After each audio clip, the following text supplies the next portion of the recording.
Olá pessoal, sejam bem-vindos ao nosso canal. Que bom que você está aí, que bom que você veio assistir nosso vídeo.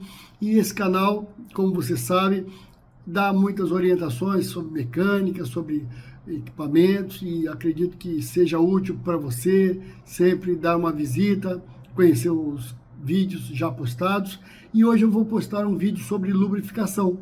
Estive fora há algum tempo, alguns reclamaram, puxa, e os vídeos, não está postando. A vida às vezes conduz a gente para outros caminhos e eu estou em viagem, né, em viagem longa, então dificultou um pouco a postagem de vídeo. Mas eu estou aí retornando, estou pondo alguns cursos, disponibilizando alguns cursos interessantes aí. Recentemente coloquei o de bombas, enfim, pela Hotmart. Então hoje o vídeo vai ser sobre lubrificação, tá bom? Vamos conversar um pouco sobre lubrificação. E saiba que é um prazer falar com você que é um seguidor do canal, é um apoiador. Eu acredito que esse vídeo também vai contribuir um pouco mais com o teu aprendizado. Vamos lá então, obrigado. Lubrificação é um assunto muito interessante porque diz respeito à vida útil dos equipamentos. E quando a gente fala de vida útil do equipamento, a gente está falando de dinheiro. Dinheiro que pode ser economizado ou pode ser gasto saindo pelo ralo. Então, o bom mecânico, o bom gerente, o bom técnico, o bom engenheiro, o bom coordenador de trabalhos, ele fica muito atento ao assunto de lubrificação, porque isso afeta diretamente a lucratividade. Por quê? Como lubrificação é uma atividade por cultura considerada simples, às vezes não se dá a atenção desejada. E com isso, verificou-se que muito dinheiro tem sido perdido por conta dos maus cuidados com a lubrificação. E pior ainda, um pouco conhecimento. Então, são poucos os profissionais experientes no mercado com experiência em lubrificação. Então, eu conheço alguns amigos até que acompanham o canal, que são especialistas em lubrificação. Mando um abraço a todos. Você vai precisar pesquisar mais, você vai precisar estudar mais, mas com certeza vai alavancar bastante o seu interesse, o seu conhecimento sobre o assunto. A lubrificação, ela é um processo de modificar o comportamento de duas superfícies sob carga e com movimento relativo, pela inserção de um material entre elas. Esse material é o lubrificante, seja ele no estado que for, gasoso, líquido ou sólido. Então, o lubrificante ele tem a função de modificar a relação de atrito. Esta relação de atrito sempre é indesejável? Não, muitas vezes ela é desejável. Por exemplo, você tem o teu carro com os pneus rodando sobre o asfalto. O atrito ali é interessante, porque é o atrito que vai manter o carro na direção certa. Se você coloca um pneu careca, ele perde a aderência e na curva ele pode derrapar e acontecer um acidente. Então, nesse caso, o atrito é desejável. O mesmo num disco de freio, quando você puxa o freio, pisa no freio do veículo, você quer que as pastilhas atritem fortemente contra o disco, com o mínimo de desgaste, e pare o carro. Então, o atrito é desejável. Quero dizer que o atrito nem sempre é o vilão. Muitas vezes ele é muito desejável. Porém, o atrito em máquinas rotativas, geralmente, ele é um problema. Por exemplo, em mancais, rolamentos, mancais deslizantes e em vários outros componentes, o atrito é indesejável. Então, nem sempre o atrito é ruim. No caso de bombas, compressores, turbinas, o atrito nos mancais, ele é prejudicial. Porém, o atrito metálico. Então, o que a gente faz? A gente introduz ali um lubrificante. Ou seja, quando a máquina está em repouso, a carga das peças, o peso das peças expulsa o filme de óleo e ocorre como está aqui, na parte de cima. Em repouso, ocorre um contato metálico entre as partes. Imaginemos aqui um mancal deslizante, ou uma esfera de um rolamento, ou um rolo de um rolamento de rolo. Enfim, está acontecendo um atrito.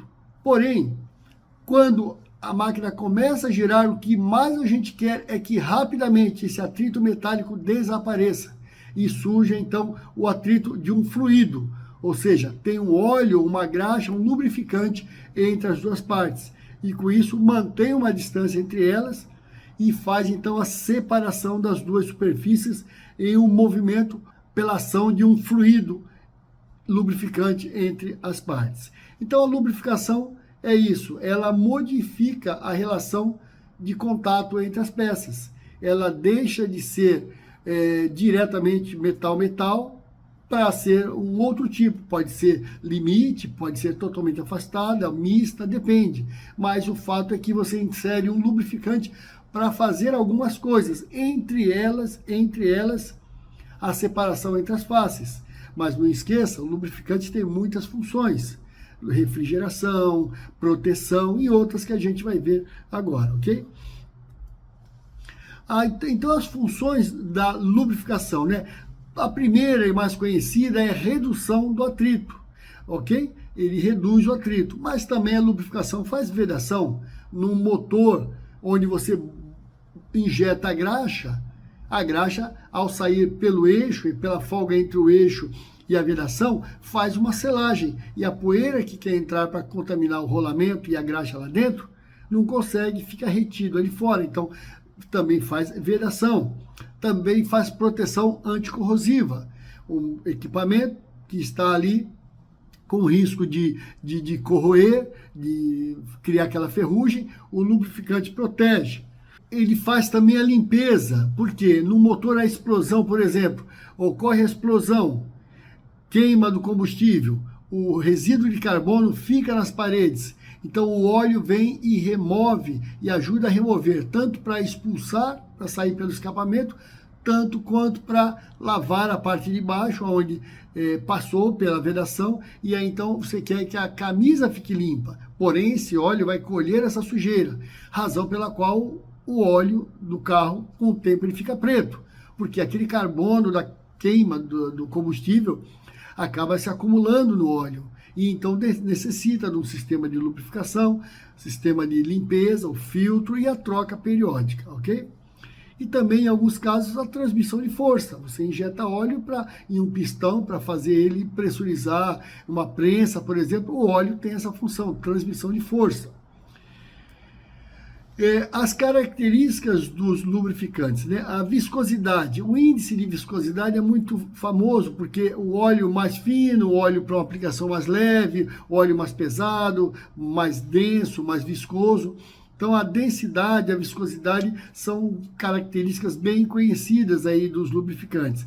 Mas também tem o ponto de fulgor, de fluidez, propriedades anti-desgaste, a estabilidade, a oxidação, a acidez, alcalinidade, demulsibilidade e a emulsibilidade, ok? Ou seja, a capacidade de se misturar, de separar-se da água, ou a capacidade de se misturar com água ou algum outro líquido. Então, a resistência de um fluido ao escoamento se chama viscosidade. Então, a gente vai ver que o óleo, aqui no caso da figura, o óleo B, ele está pingando pouquinho, ele está com resistência a escoamento. Escoamento, a gente pode dizer que é o vazamento do óleo, ele está escoando. Isso se aplica em outras áreas da mecânica também.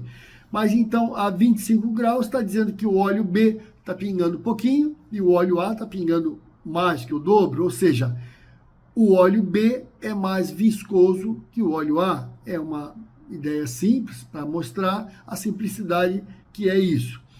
E também temos, então, óleos, tipo de óleos multiviscosos ou monoviscosos. O monoviscoso ocorre maior variação da viscosidade com as variações de temperatura, ou seja, quando aquece ele fica menos viscoso e quando resfria ele fica mais viscoso. Esse é o óleo monoviscoso. Porém, o multiviscoso ele é mais adequado para algumas aplicações. A viscosidade adequada ele mantém, mesmo com ampla variação da temperatura, ou seja, mesmo com o carro frio ou com o carro quente, a viscosidade para o óleo do motor é a mesma. Então, quem sabe em algumas aplicações, automobilística e tantas outras, o óleo multiviscoso, ele é mais indicado. Por quê? Porque tem situações que você não tem tempo de aquecer. Então, você quer um óleo que ele mesmo frio, ele já tenha a viscosidade próximo da adequada. São características que a engenharia desenvolveu para que o óleo possa atender às mais variadas aplicações. Índice de viscosidade. A expressão numérica da variação da viscosidade com a variação da temperatura. Então, esse índice de viscosidade você acompanha aqui no gráfico. Quanto maior a viscosidade, ok? Você compara aqui com a temperatura. A 40 graus, a viscosidade é uma. Quando o óleo está, por exemplo, a 0 graus, é maior ainda. A 40 graus, a viscosidade diminuiu. E a 100 graus fica mais baixo ainda. Ou seja, você vai ver o índice de viscosidade. Outro item interessante é o ponto de fulgor do óleo. O que é o ponto de fulgor? É a temperatura a que o produto deve ser aquecido sob condições do método a ser utilizado para produzir suficiente vapor a fim de vaporizar ou formar com o ar uma mistura capaz de se inflamar momentaneamente pela presença de uma chama piloto. Então, com isso você vai saber aquele óleo a qual temperatura ele pode se inflamar, formar uma mistura rica a ponto de inflamar-se na presença de um agente ali, de uma chama piloto, tá? Ponto de fluidez é a mais baixa temperatura na qual o óleo ainda flui nas condições normais do teste. Ou seja, a 0 grau ele está fluindo pouco, a 15 graus, mais quente, menos viscoso, e ele flui mais. Então, conforme você vai reduzindo essa temperatura, então, ponto de fluidez é a mais baixa temperatura na qual o óleo ainda flui. Chega um ponto que ele vai para o congelamento, e aí, então, ele para de fluir, ok? E o ponto de névoa também é interessante. É a temperatura na qual começam a ser formados os cristais, tornando o óleo turvo.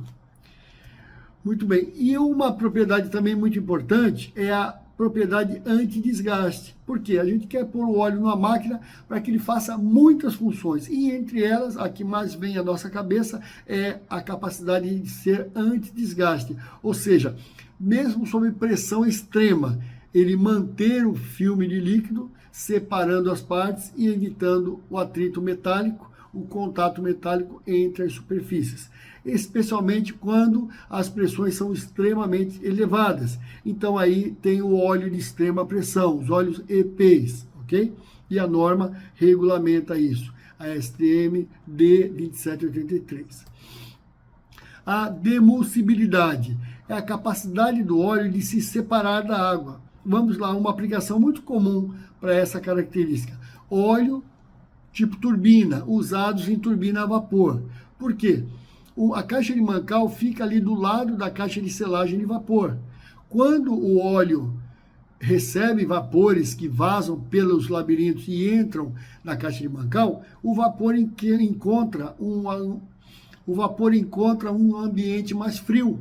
Então, aquele vapor gasoso, ele se condensa, vira água e essa água se mistura com o óleo. Então, até tem o óleo tipo turbina, é um óleo especial com alta capacidade de demulsibilidade para então permitir que esse vapor, ao entrar na caixa de mancal, ele condensando, que ele vira água, ele não fica emulsionado junto com o óleo. Essa água decanta e vai para o fundo, ou seja, um óleo com alta capacidade de separação da água. Isso é bom? Isso é ótimo para a turbina. Por quê? A água que se separou do óleo e foi para o fundo não causa problema, ou causa muito pouco. Por quê? Porque o óleo que está lubrificando, ele fica na parte de cima, então o mancal acaba enxergando um óleo bom. A água ficou lá no fundo. Agora, se o óleo de uma turbina não tiver esta capacidade, a água que entrar pelo vazamento ali devido ao vapor no entorno do mancal vai condensando, daqui a pouco esse óleo está branco, está aleitado, está emulsionado com água. A lubrificação cai muito, fica péssima. Então, nesse aspecto, a demulsibilidade do óleo, essa capacidade, ajuda muito no caso de equipamentos com muito contato com água.